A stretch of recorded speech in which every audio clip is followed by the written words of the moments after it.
على ياسين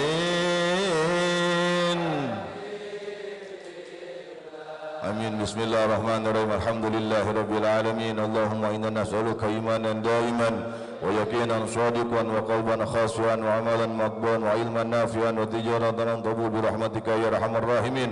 صل وسلم على جميع الأنبياء والمرسلين والحمد لله رب العالمين.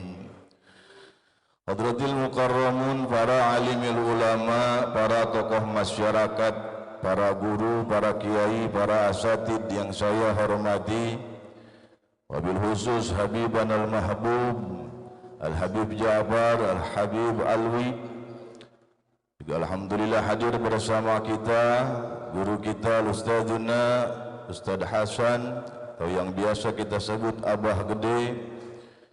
Juga alhamdulillah yang tadi sudah melantunkan ayat suci Al-Quran yang mulia Al-Mukarram Kiai Ahmad Darani, juga para kiai-kiai yang lain, para ustadz yang hadir pada malam hari ini. Kita doakan mudah-mudahan senantiasa selalu dalam lindungan Allah Subhanahu wa ta'ala.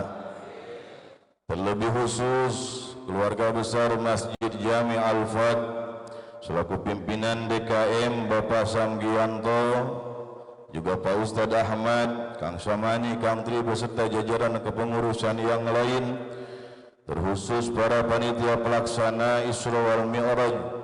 Kita doakan mudah-mudahan atas apa yang sudah mereka korbankan dengan terselenggaranya acara malam ini, senantiasa Allah jadikan amal-amal yang soleh.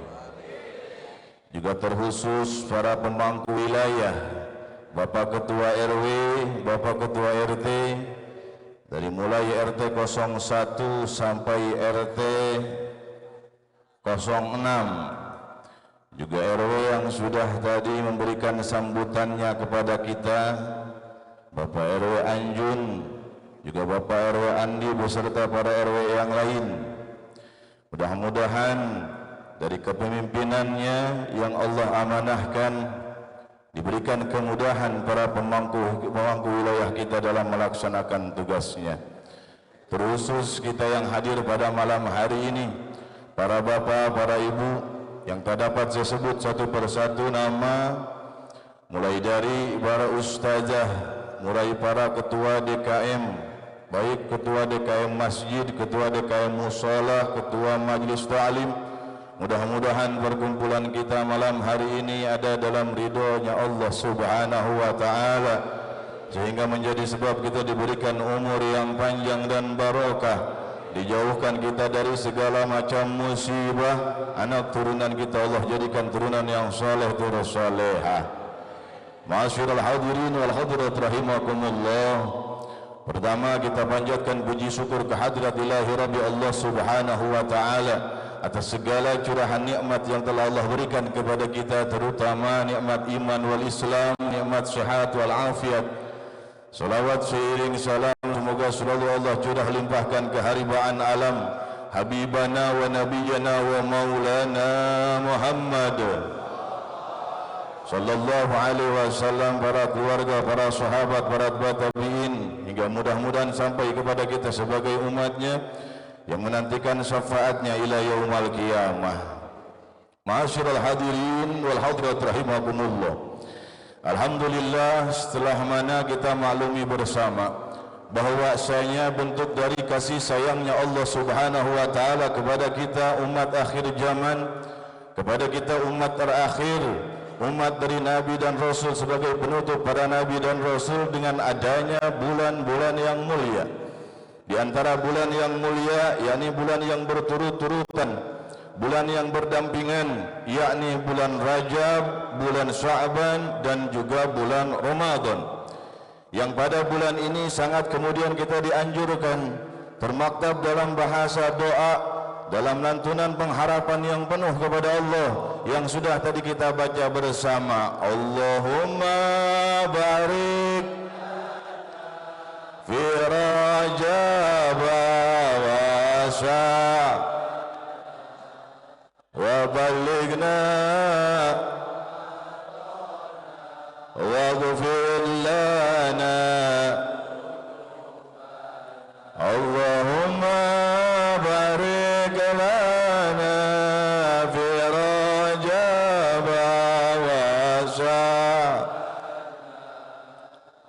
بلغنا رمضان.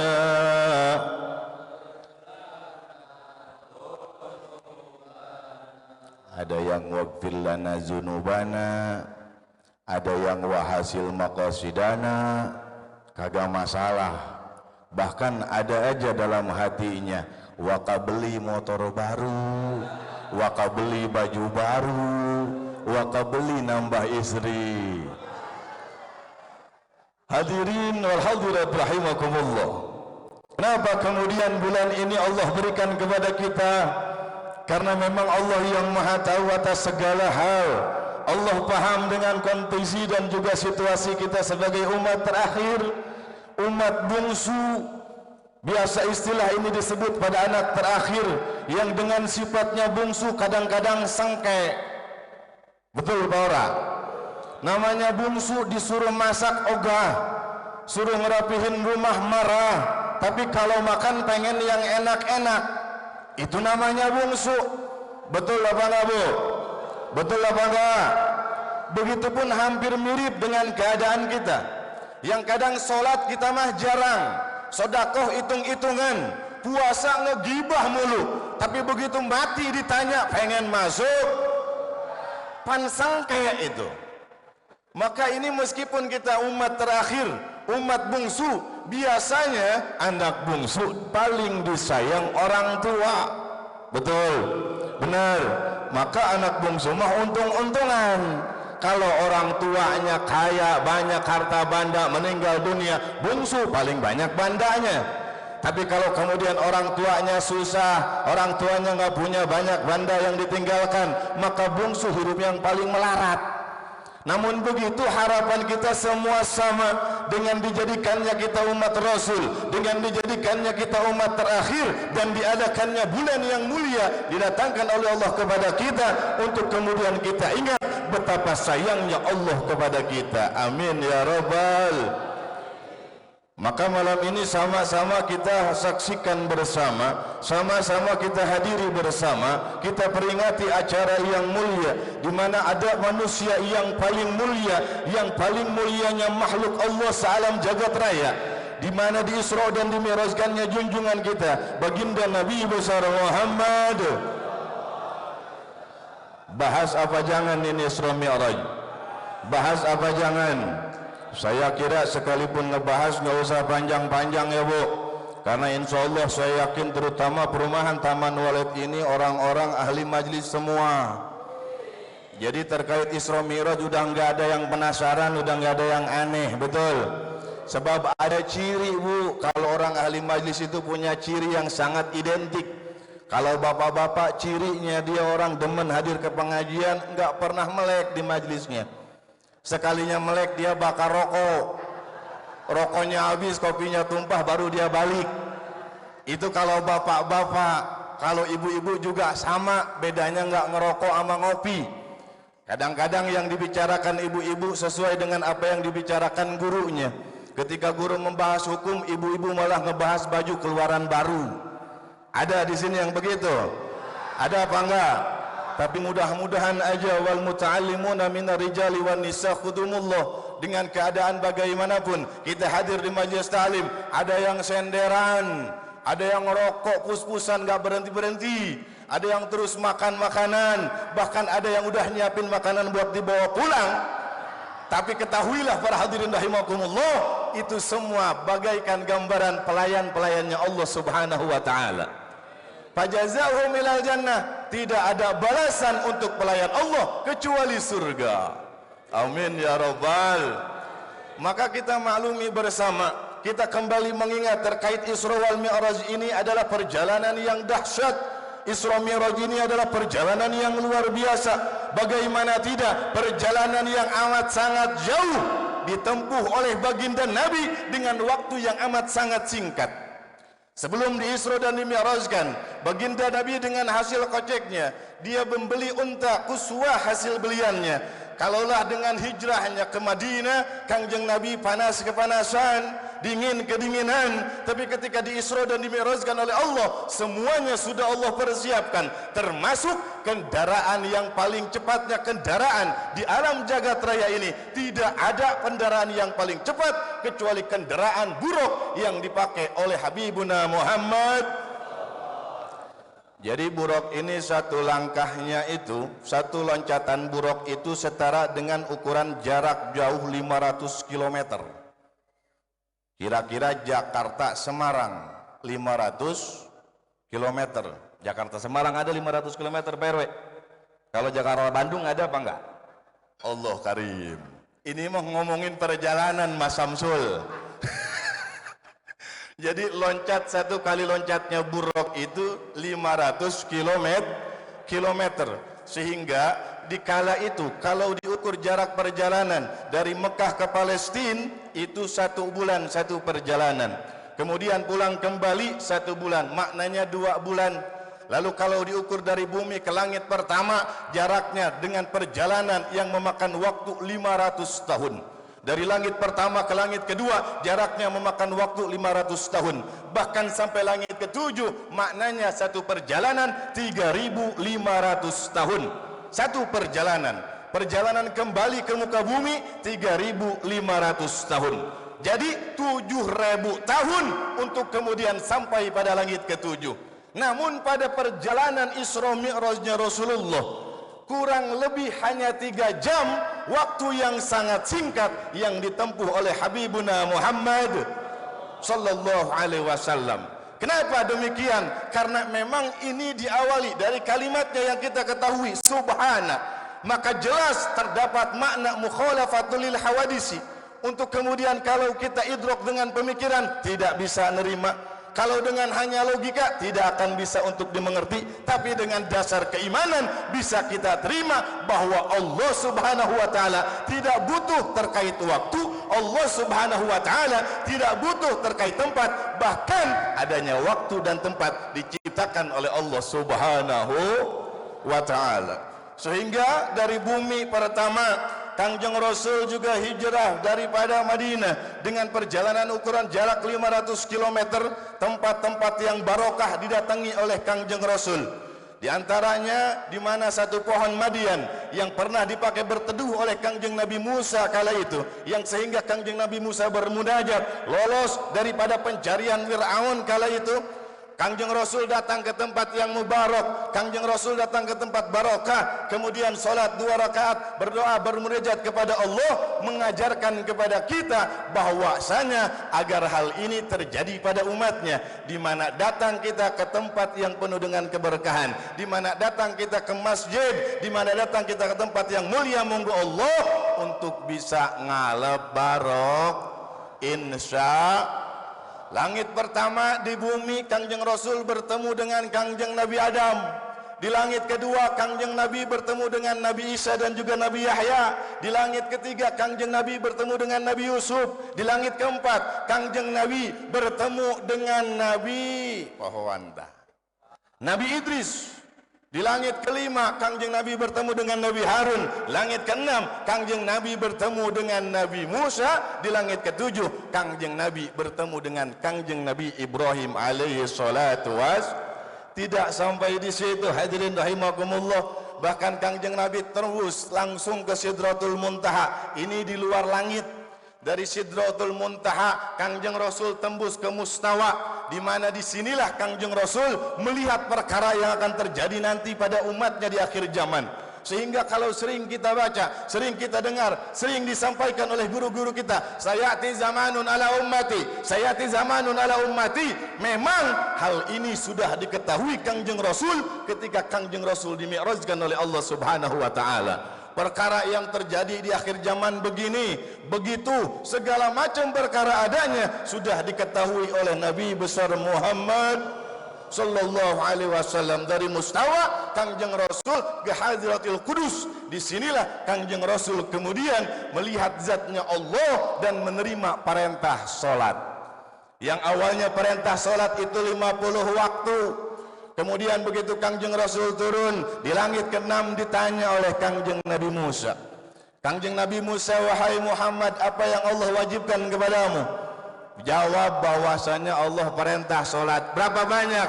50 waktu. Balik lagi minta dispensasi. Umat engkau tidak akan mampu 50 waktu dalam sehari semalam. Maka ringkas dari 50 waktu menjadi 45, menjadi 35, sampai menjadi 5. Ini kalau boleh jujur, ini hasil usulan Kangjeng Nabi Musa. Pertanyaannya, ketika Kangjeng Rasul Mi'raj, Nabi Musa wafat atau masih hidup? Halo? Halo? Bu? Nabi Musa ketika Kangjeng Rasul Mi'raj wafat apa masih hidup? Wafat apa masih hidup? Wafatnya udah lama apa baru? Lamanya lama banget apa lama sekali? Ini menunjukkan satu isyarat, satu nasihat kepada kita bahwa orang yang sudah meninggal dunia, dia adalah orang yang soleh, dia adalah para nabi, dia adalah para wali. Ketika Allah katakan dalam Al-Quran, "Fala taqulu lima yuqtalu fi sabilillah amwat bal ahya." Jangan kemudian dengan pikiran kita, jangan kemudian dengan ucapan kita, orang yang meninggal dalam keadaan syahid itu meninggal dunia. Bal ahya, akan tetapi hidup. Contoh dan bukti yang nyata mana? Kangjeng Nabi Musa padahal sudah wafat, betul? Benar, tapi masih bisa memberikan usulan, masih bisa memberikan pertolongan kepada Kangjeng Nabi yang Mi'raj yang masih hidup. Maka inilah kemudian kenapa di kita ada yang disebut ziaratus sholihin, ziarah ke orang-orang soleh, ziarah kepada wali-wali Allah. Untuk apa? Orang yang meninggal dunia dalam keadaan syahid, bagian daripada orang yang soleh, dia dekat kepada Allah, dia mampu mintakan pertolongan kepada Allah Subhanahu. Jadi kalau seumpama ada orang yang anti jarah di walet, ada orang yang mengharamkan jarah di walet, maka wis untuk orang itu sholatnya jangan 5 waktu tapi 50. Karena ngomong-ngomongin sholat ini mohon maaf, beratnya luar biasa. Kadang-kadang malesnya juga hebat banget kalau mau ngelaksanain sholat. Betul apa enggak? Enggak tua, enggak muda, bukan dia pejabat atau dia rakyat biasa. Kalau yang namanya sholat mah males banget bawaannya. Kadang-kadang ada aja satu rumah, bini rajin sholat, suami enggak pernah sholat. Ada apa enggak? Suami rajin sholat, bini nggak mau sholat sama sekali. Ada apa enggak? Suami sholat, bini sholat, anaknya belum nggak mau sholat. Ada apa enggak? Anak sholat, bini sholat, suami sholat, mantu nggak mau sholat. Ada apa enggak? Mantunya sholat, cucunya nggak mau sama sholat. Ada apa enggak? Ada semua di sini. Yang takut sama istri ada apa enggak? Yang mau nambah istri ada apa enggak? Ini mah lab, Bu, lab. Nanti tinggal ibu lihat aja ya, kalau sudah sampai rumah kira-kira siapa yang jawab ada. Hadirin rahimakumullah. Padahal kita tahu bahwa salat, inna salata kanat alal mu'minina kitaban mauquta. Ini hasil daripada perolehan Isra wal Mi'raj dengan dihias oleh para ulama dengan hiasan yang luar biasa. Maka ketika solat yang tadinya 50 menjadi 5 waktu dengan diatur waktunya yang sangat efisiensi. Kalau kemudian kita tinggalkan solat, kalau kemudian kita cuek terhadap solat, satu rumah ada satu orang yang tidak melaksanakan solat, jangan harap rumah tersebut dirahmati dan diberkahi Allah. Karena kenapa? Dengan solat ini mampu menerima solat-solat yang lain, mampu menerima ibadah-ibadah yang lain. La sodaqata liman la solatalah. Bagi orang yang senang sodakoh tapi dia nggak doyan solat, maka sodakoh pahalanya masih ngegantung. Wala zakata liman la solatalah. Meskipun tiap tahun di mana dia sudah haul nisab dikeluarkan zakatnya, tapi kalau kemudian dia tidak solat maka belum sempurna pahala zakatnya. La umrata liman la salatalah. Kalau kemudian dia tiap bulan melaksanakan ibadah umroh, tapi kalau tidak salat, maka umrohnya belum sempurna. Menunjukkan salat ini paling penting di antara ibadah-ibadah yang lain. Maka kemudian terkait salat, ibu bapak hadirin rahimakumullah, kudu ada penegasan. Suami kalau lihat istri enggak salat ngancem. Ancem itu istri karena memang istri kewajiban suami. Ancamnya bagaimana? Terserah. mau kita ancam awas aja kalau lu nggak sholat gua mau nikah lagi, begitu jadi. Pertanyaannya kira-kira berani apa kagak ini? Begitupun juga sama Bu, kalau ada suami ibu nggak mau sholat, dia bilang nanti aja lah kalau udah tua, dia bilang nanti aja kalau udah tobat, bahkan sampai ada perkataan yang konyol, dia katakan saya nggak mau ibadah, bukan nggak mau, saya nggak mau sholat, bukan kemauan, tapi belum ada hidayah dan taufik dari Allah. Pernyataan konyol dari orang yang teledor. Maka kalau kemudian ada suami yang nggak sholat, ibu boleh ngancem, ancam mama ibu, awas aja mas kalau malam ini kelihatan di rumah nggak ada ke masjid, nggak ada berjamaah ke musola, jangan harap mama malam ini bisa buka seleting, jangan harap bapak malam ini bisa dijepet. Begitu, kudu saling ngancem. Bahkan anak yang kita dambakan, anak yang kita cintai, mohon maaf kalau belum pernah ada perintah sama sekali dari orang tua terhadap anak untuk salat. Awwalu ma yata'allaqu birajulin yaumal qiyamah ahluhu wa auladuh.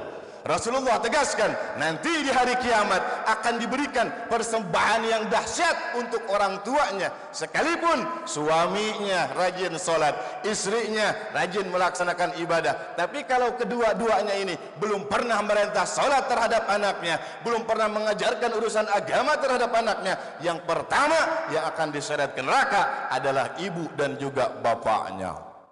Na'udzubillah summa na'udzubillahi min. Maka ini solat, perihal solat penting hadirin rahimakumullah. Rasul tegaskan, man taraka solatan wahidan kutiba ismuhu fi babin nar. Siapa orang yang sengaja meninggalkan solat dalam keadaan sadar, maka satu kali dia ninggalin solat, satu kali namanya kekal di pintu neraka. Lah begitu nanti kalau sudah di akhirat kita mau masuk surga juga kagak bisa, wong namanya ada di pintu neraka. Ini solat. Bahkan para ulama menegaskan sesuai dengan apa yang Rasulullah sampaikan, solat mampu menjaga kita dari perbuatan keji, mampu menjaga kita dari perbuatan munkar. Ahlan wa sahlan guru kita Abah Syekh, doakan panjang umur, sehat walafiat. Lanjut Bu, Bu, lanjut, jangan ini, terus jangan. Jadi sholat itu sebagaimana ditegaskan oleh Rasul, bahwasanya sholat mampu menjaga diri kita dari perbuatan keji dan munkar. Buktinya mana Tad? Ada kok tetangga saya sholat mah sholat tapi maksiat mah terus. Sholat mah sholat tapi ngegibah mah saban waktu. Sampai kalau nggak ngomongin tetangga mulutnya sariawan. Ini mana yang dimaksud bahwa sholat mencegah diri daripada perbuatan yang keji, mencegah diri daripada perbuatan yang munkar? Maka kemudian kudu kita pahami bersama, kenapa masih banyak orang kok dalam keadaan dia melaksanakan sholat tapi masih mayang maksiat. Kenapa kemudian orang masih banyak melaksanakan sholat tapi doyan gibah orang, tapi doyan melakukan dosa, tapi kadang dia tidak sadar bangga adanya? Ini disebabkan sholat yang kita kerjakan belum juga kita laksanakan dalam keseharian. Harusnya sholat yang banyak ajarkan kepada kita, kita aplikasikan dalam kehidupan kita. Karena memang sholat yang kita kerjakan bukan hanya nunggang-nonggeng saja hadirin rahimakumullah. Salat yang diperintahkan oleh Allah kepada kita bukan untuk membebani, sehingga pada peristiwa Mi'rajnya Kangjeng Nabi bukan hanya dongeng. Kangjeng Nabi masuk ke dalam surganya Allah, juga Kangjeng Nabi masuk ke dalam nerakanya Allah. Ketika Rasulullah masuk dalam neraka, menyaksikan siapapun orang yang nantinya akan menjadi penghuni neraka, Rasul tanyakan kepada malaikat Jibril, kebanyakan di antara mereka adalah orang-orang miskin. Ada di sini orang miskin, ada di sini orang fakir. Maka kemudian Rasulullah SAW menyampaikan hal ini ketika sudah selesai pulang dari Mi'rajnya, disampaikan kepada para sahabat bahwa Rasulullah katakan para'aitu astagfirullah pohonlah, bahwasanya kami, kata Rasul, melihat para penghuni neraka, banyak di antara mereka adalah orang-orang fakir, banyak di antara mereka adalah orang-orang miskin. Sahabat bertanya, ya Rasulullah, apakah mereka bagian daripada orang yang tidak punya harta ataukah mereka bagian daripada orang yang tidak punya jabatan? Maka Rasulullah katakan, la bal minal ilmi. Bukan, mereka bukan orang yang tidak memiliki harta, mereka bukan orang yang miskin dalam keadaan ekonominya, tapi mereka bagian daripada orang yang miskin yang menjadi penghuni neraka. Mereka adalah orang yang kosong, miskin daripada ilmu agama. Maka kalau dengan sholat, ibadah yang lain kita kerjakan tanpa kita dasari dengan ilmu, mohon maaf, jangan harap nanti pahalanya didatangkan kepada kita. Sebagaimana jelas Imam Ibn Ruslan, pendapatnya sudah kita hafal bersama, wa kullu man bi ghairi ilmin ya'malu amaluhu mardudatun la tuqbalu. Apapun ibadah yang dikerjakan tapi tidak didasari dengan ilmu, maka pahala ibadah tersebut, ibadah itu ditolak, tidak diterima oleh Allah Subhanahu. Maka ini solat mengajarkan sesuatu yang sangat penting kepada kita. Di antaranya yang diajarkan oleh solat kepada kita agar senantiasa kita mampu menjaga lisan. Coba saya mau tanya, kira-kira kita solat bersuara boleh apa enggak? Bu, solat bersuara boleh apa enggak? Boleh apa enggak sholat bersuara, Pak? Tapi kalau sholat bicara boleh apa enggak? Boleh enggak? Maka ini bagian daripada ajaran sholat. Maknanya apa? Setelah kita melaksanakan sholat, dari dalam keadaan kita sholat, jangan bicara, jangankan satu kalimat, satu huruf pun, baik dengan paham makna ataupun tidak paham maknanya, batal sholat kita. Cuma kan kadang-kadang ini lisan kita anggap hal yang sepele, hadirin rahimakumullah. Kenapa kemudian ini solat tidak berpengaruh pada kehidupan kita? Pada Rasul katakan, selamatul insan fi hifdzil lisan. Selamatnya seorang manusia bagaimana dia menjaga lisannya. Banyak orang yang tersakiti atas lisannya. Banyak orang memang lidah ini tidak bertulang, tapi sakitnya tidak bisa lupa sampai nyawa menghilang. Betul? Betul. Ini kadang-kadang kan dianggap biasa, apalagi ini ibu-ibu. Kadang-kadang tetangga kalau nggak diomongin kayaknya nggak betah itu hidup di alam dunia. Jangankan tetangga di luar pengajian, dalam pengajian aja ustazahnya pakai diomongin. Lihat itu ustadz rantainya segede gaban, begitu. Ini temennya malah sama lagi. Bukannya dia ingetin, bukan gak usah dijawab, malah jawab. Mitasi, palingan itu belinya di pasar malam. Kan itu hadirin rahimakumullah. Kadang-kadang kan kita mau begitu. Orang kita inginkan dalam solat ini menjadikan sebab kita selamat dunia akhirat. Bahkan solat jadi salah satu pahala penerang di alam kubur. Tapi di luar solat kita lupa akan pelaksanaan yang sudah tadi kita kerjakan. Kita lupa terhadap makna pergerakan. Kita lupa terhadap makna bacaan. Kita lupa terhadap makna yang dimana Rasulullah perintahkan untuk kita diam sejenak dalam solat. Coba kalau kemudian kita pikir, kita ingat kembali, ini solat yang kita kerjakan, semua orang melaksanakan dalam keadaan yang sama. Mau dia sehat, mau dia sakit, mau dia orang kaya, orang miskin sekalipun, ketika dalam keadaan sujud, saya mau tanya, lebih rendah kepala apa lebih rendah pantat?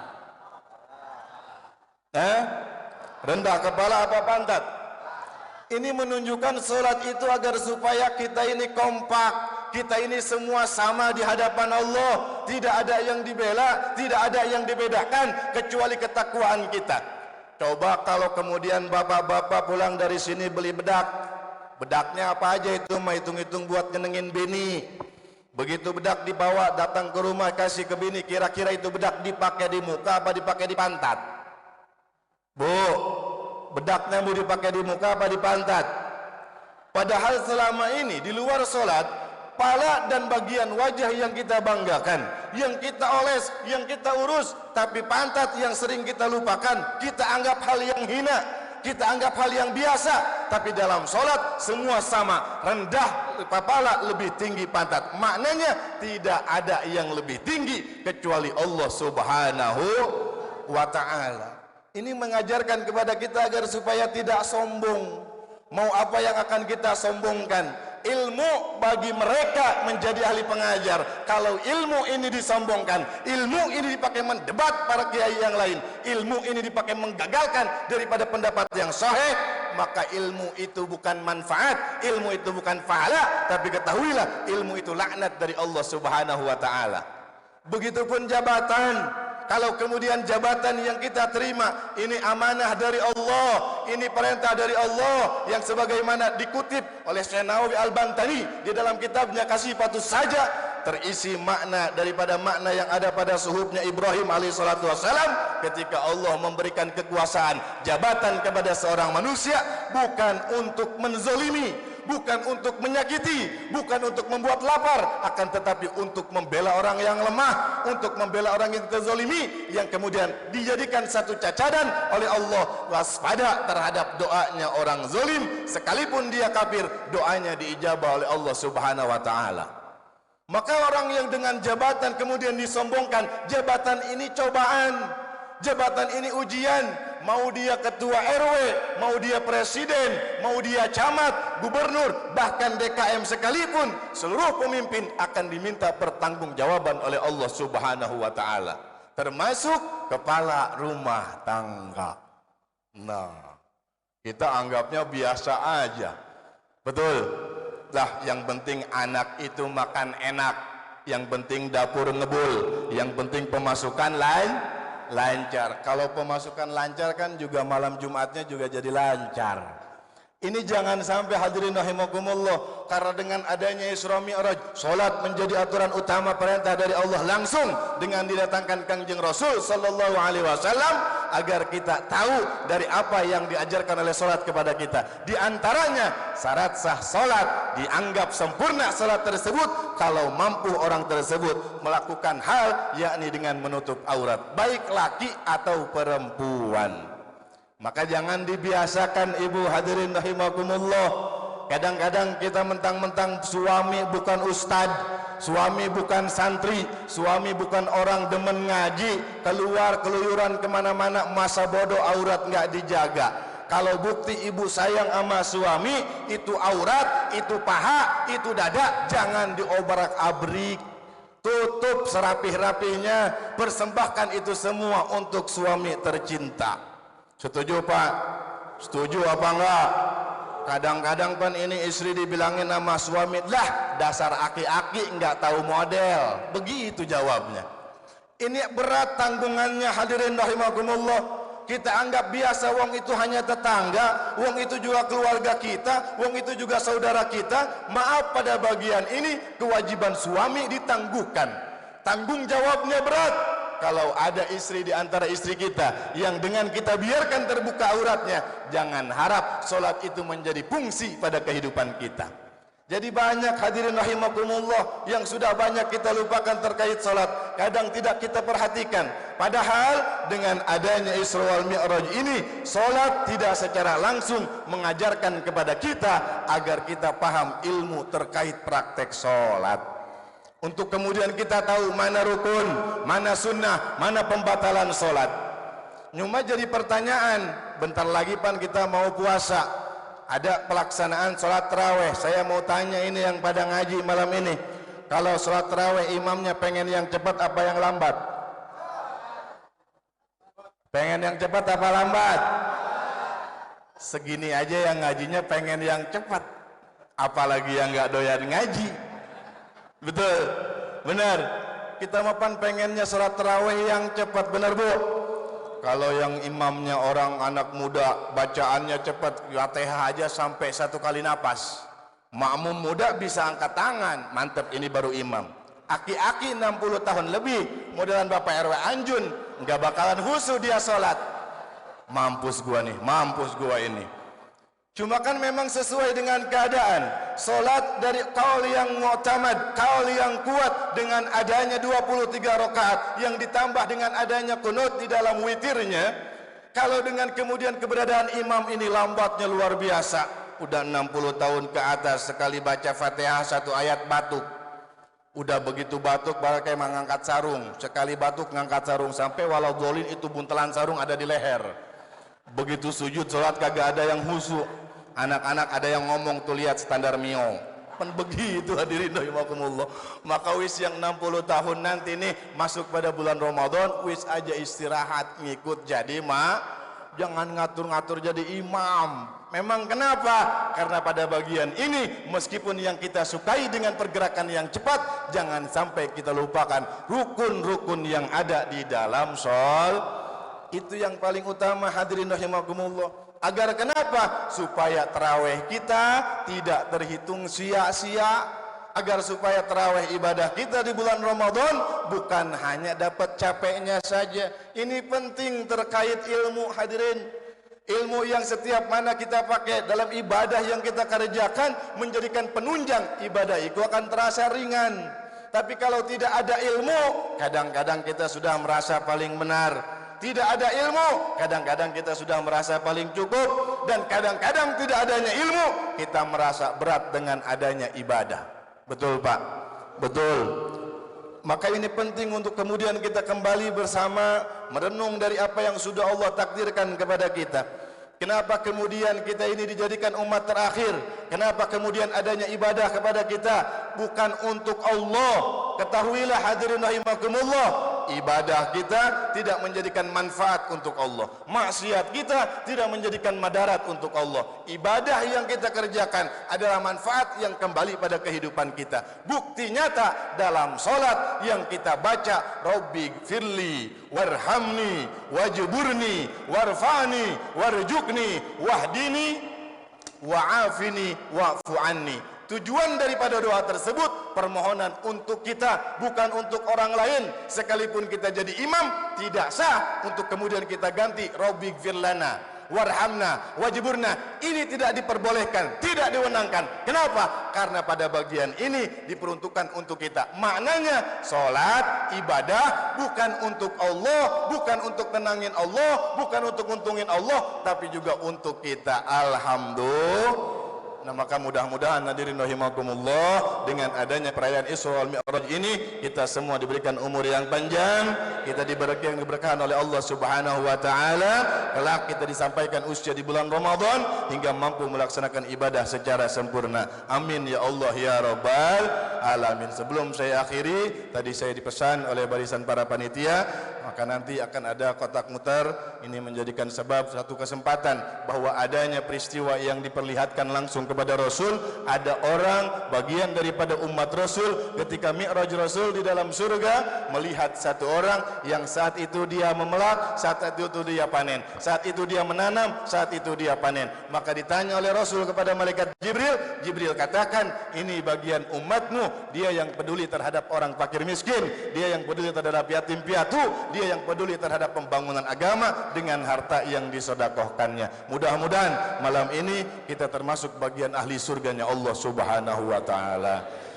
Salatullah salamullah ala taha rasulillah. Salatullah salamullah ala yasin habibillah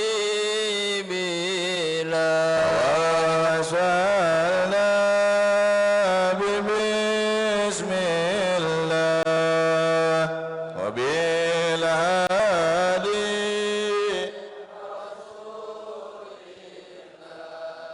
wa kulli mujahidin lillah.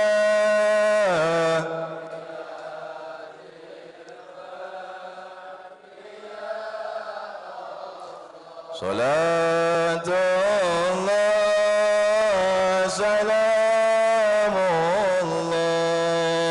ala taha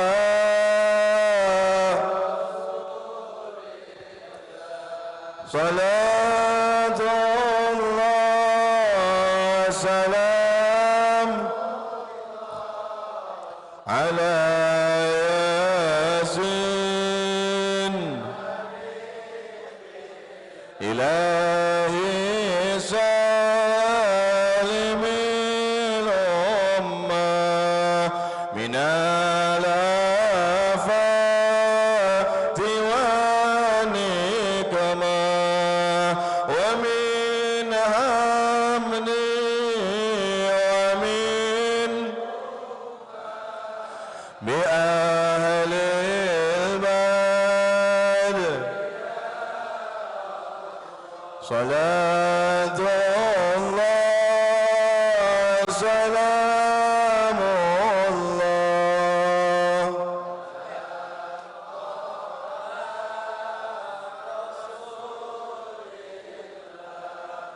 صلاة الله سلام على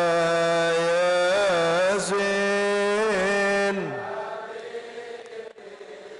إلهي ناجنا وكشف جميع ديتي وشريف مكاين لنا والذوب بأهل البلد صلاة الله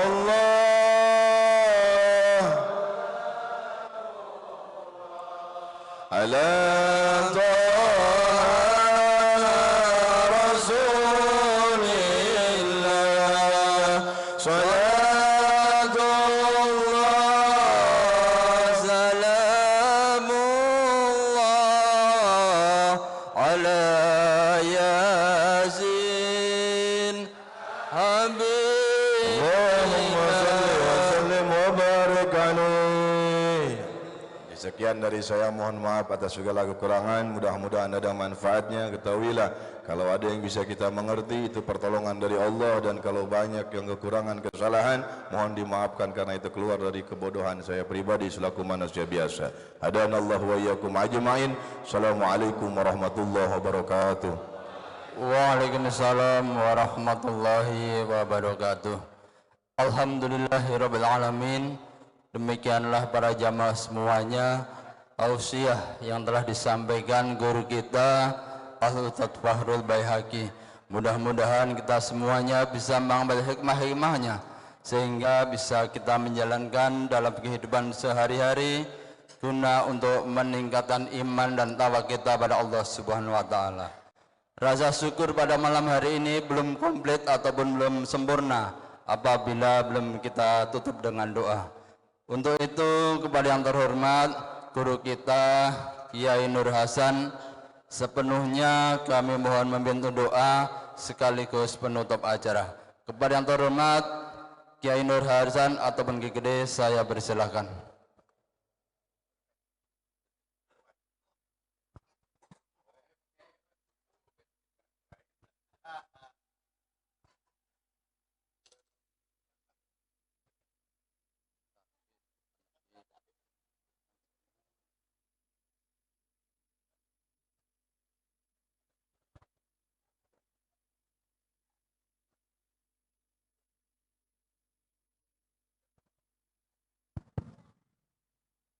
Assalamualaikum warahmatullahi ta'ala wabarakatuh. Alhamdulillah, acara dari awal sampai insyaallah akhir ini berjalan dengan lancar, sukses. Mudah-mudahan kita yang kumpul mendapatkan keberkahan dari Allah Subhanahu wa ta'ala, yang mana isi tausiah tadi luar biasa, asal kita bisa mengaplikasikan yang dibahas masalah sholat. Luar biasa. Sholat itu menghinakan diri kita terhadap sesama, menghinakan diri kita terhadap sesama, tidak ada yang lebih. Yang harus lebih hina yaitu kiai yang tahu ilmunya, bener nggak? Kalau kita mau orang bodoh, Ya wajar lah istilah rada takabur mah dikit wajar. Karena bodoh benar. Karena kiai mah tahu syarat surut sorotnya masalah rukun sholat. Sholat itu untuk menghinakan diri kita terhadap sesama. Ketika ngerasa diri hina terhadap sesama, Allah yang akan ngangkat. Itu urusan Allah. Allah yang akan mengangkat derajat kita asal kita saling menghargai, harus menghinakan diri kita. Mau gimana kita takaburnya lah ya, wong kita diciptakan dari tanah diinjek, tanah diludahin, tanah dieein, tanah dipipisin, segala macam. Paling hina adalah tanah ya. Jadi gambarannya pantat lebih tinggi dibandingkan kepala ketika sujud, mengartikan kita itu harus merasa lebih hina dari sama. Jangan Pak RT menganggap sama masyarakatnya lebih tinggi. Pak RW ke masyarakat menganggap lebih gua berharga. Amit Pak RT. Amit. Tandanya sholat itu adalah untuk menghinakan diri kita terhadap sesama. Karena ada orang yang bodoh, kita pintar, kita lebih bodoh daripada dia. Kita lebih bodoh daripada dia. Itu intinya. Sholat jangan sampai ada di antara kita, di hati kita menanamkan rasa ujub, riya, takabur, hasad, hubul jahubul mahmadah, hubur yasat dan lain-lain. Jadi itu hikmahnya. Yuk kita aplikasikan sholat ke seharian kita. Tidak ada yang mulia, kita itu hina. Hanya Allah yang akan mengangkat dan memuliakan hambanya yang merasa hina dirinya. Mudah-mudahan penuh dengan berkah. Barakatil Fatihah. A'udzubillahi minasyaitonir rajim. Bismillahirrahmanirrahim. Alhamdulillahirabbil alamin arrahmanir rahim maliki yaumiddin. Iyyaka na'budu wa iyyaka nasta'in. Ihdinas siratal mustaqim. Siratal ladzina an'amta 'alaihim ghairil maghdubi 'alaihim waladdallin. Amin amin ya Allah ya rabbal alamin. Allahumma shalli ala sayyidina Muhammad wa ala sayyidina Muhammad salatan tabtahuna biha baridha wa taysir wa anna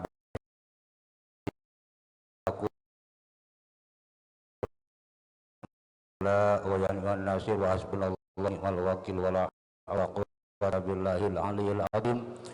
Allahumma shalli ala sayyidina Muhammad wa ala ali sayyidina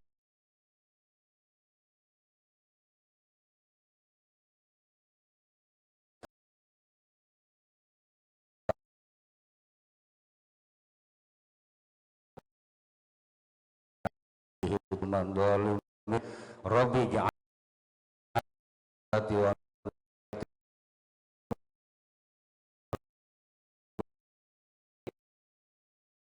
al-surati wa min dhurri Rabbana wa rabbal du'a. Allah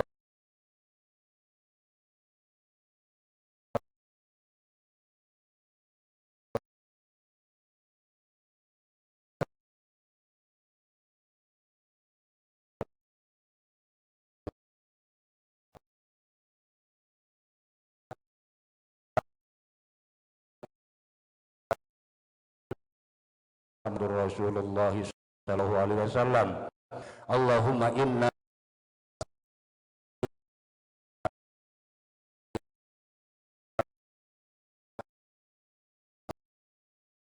alaina innaka ala kulli syai'in qadir. Rabbana atina fid dunya hasanah wa fil akhirati hasanah wa qina adzabannar. Rabbana taqabbal minna innaka antas samiul alim wa tub alaina innaka antat tawwabur rahim. Allahu ya Allah ya Allah ya Allah, qabil bil qabul du'ana ya Allah, qabil bil qabul du'ana ya Allah, qabil bil qabul du'ana ya Allah, bijahi nabikal mustafa wal murtada sayyidina Muhammadin sallallahu alaihi wasallam. Walhamdulillahi rabbil alamin. Assalamualaikum warahmatullahi wabarakatuh. Waalaikumsalam warahmatullahi wabarakatuh. Qabul, mudah-mudahan serangkaian acara pada malam hari